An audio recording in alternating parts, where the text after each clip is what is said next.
Hey there, Boots Owen here. This is a Beko washing machine, a WM6110W.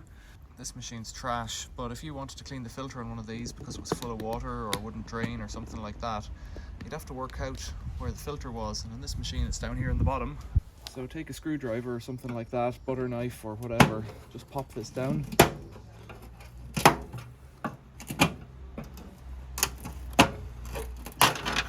Like that.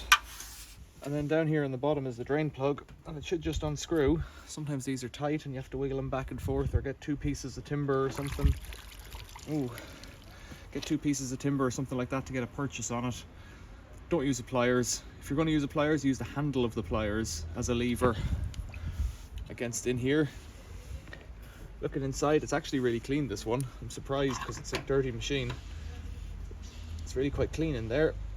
Screw it up when you're done. If you're doing that inside, of course, all that water is going to go somewhere, so you need to be ready with a towel or a pan or something like that. To finish off, just snap it shut like that. So there you go. Questions or comments, leave them below. Thanks for watching. Like and subscribe. Think about becoming a member of the channel. Appreciate it. See you later.